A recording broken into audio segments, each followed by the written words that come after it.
The whole reason the 10s and 18s came about was a study was done looking at fires where there was injuries or fatalities, and they wanted to see like what are the common things that are happening to help prevent those in future fires. We're gonna jump right on in today because we have a lot to cover. So if you're new here, hi, I'm Ronnie Ocampo, and on this channel we talk all things wildland firefighting, from health and fitness, fire education, mental health, and everything in between.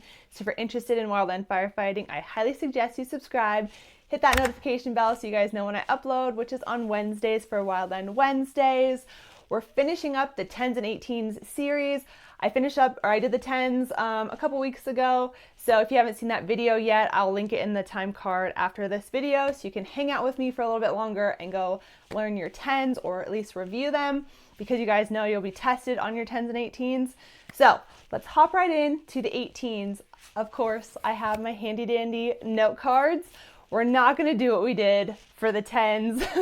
I do have my note cards, but I will post the little picture right up here so you guys can see that, but then also not like my crappy little drawings, which, hey, it works, okay? It helps me remember, but whatevs. So you guys made fun of me last time for it, which is totally, I get that. That's totally fine. But I will have that link down in the description, so if you guys still need help with it, or if you need, just to review it, you guys can go to the website and see all the images and actually what it says down on the bottom, because it might be a little hard to see up there. But okay, so let's jump right on in. The first watch out is fire not scouted and sized up. The second one is in country not seen in daylight. So this is when you go to a fire at nighttime. You can't really see what the terrain is, and you don't know what the potential hazards are. The third watch out is safety zones and escape routes not identified. Clearly this is a watch out. If that hasn't been conducted, ask the question, where are the safety zones, where are the escape routes? The fourth watch out is unfamiliar weather and local factors influencing fire behavior. So you can kind of see how the 10s and 18s are married, because the first one on the 10s is keep informed on fire weather conditions and forecasts. So you can kind of see how they're kind of similar. The wording's different, but so that kind of helps when you have to be tested. The fifth watch out is uninformed on strategies, tactics, and hazards. The sixth watch out is instructions and assignments not clear. You can kind of see how some of these are common sense, right? Like if you didn't know this, you'd be like, hey, what's up with this? Make sure you question. If you don't know an answer to something, always question. It's okay. The seventh watch out is no comm link with crew members or supervisors. Number 8, I think, is kind of really important. I mean, they're all important, but I really feel this one's a really good one. It's constructing line without having a safety anchor point, because that shit can just wrap right around you. No. The ninth watch out is building fire line downhill with fire below. This is important because if you have fire below you, it's going to run uphill a lot faster than if it's uphill and like creeping downhill. Watch out, number 10. If you guys watched my video of my story time, this would be number 10. It is attempting a frontal assault on a fire. So especially if it's wind driven, it's hauling ass right towards you. Sometimes the risk is definitely not worth it. So it's just a watch out situation. Yes, it can happen. And yes, you can kind of question, like, is this legit? Is there a better way to do this to catch the fire than just going frontal assault? Number 11 gets discussed a lot. So this is the unburned fuel between you and the fire. There's always that hazard that if you have any fuel between you and the fire, it has potential to grow bigger and faster and all that jazz. Number 12 is cannot see the main fire and cannot contact anyone who can. And I instantly think of the Yarnell hotshots. I'm not 100% sure if they could see the main fire, but I know they were having comm issues as well. So that's what I think of. And their whole crew, except for one, passed away. So that's why this one is so important as well. I mean, they're all important. I keep saying this one's important, but, or like that specific number, whatever I'm on. But so they're all very, very important, but they all have their reasons why they're important, Number 13 is on a hillside where rolling material can ignite a fire below you. Again, you are not going to be able to outrun a fire that's running uphill.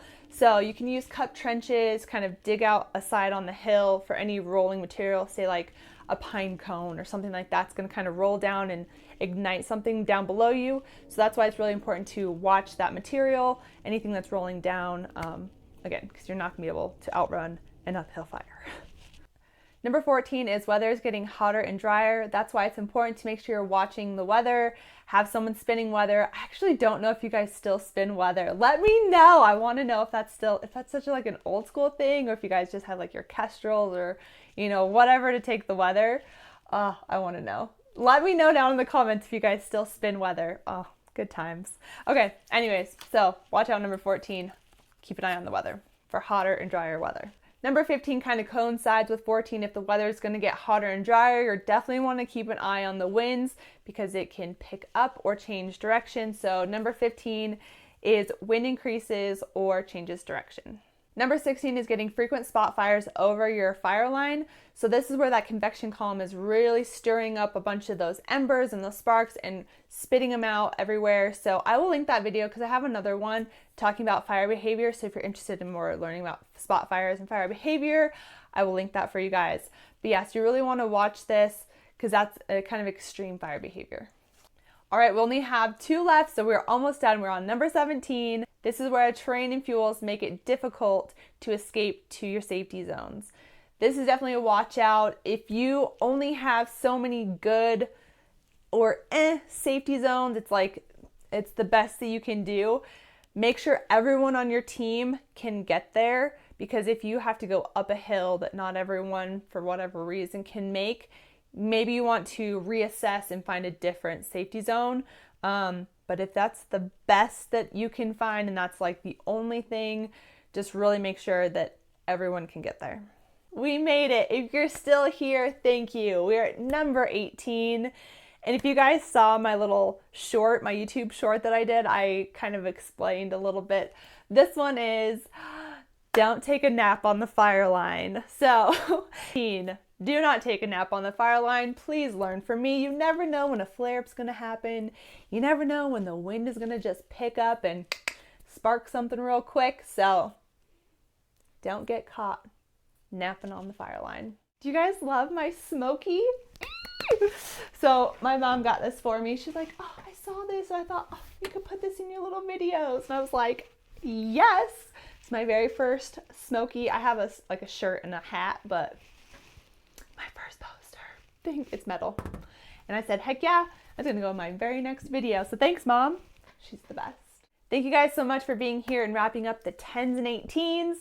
Hopefully this video was helpful. If so, please give it a thumbs up. Don't forget to subscribe. Make sure you check out some of these other videos, and I will see you guys in the next one. Bye, guys. Building tactics and hazards. I said that weird. Sorry. The 5th hazard, no! What if fire's below you, it's gonna run uphill a lot faster. Of the, what is it called? What are they called? Oh! Little stuff that flies up in the air and then starts new fires.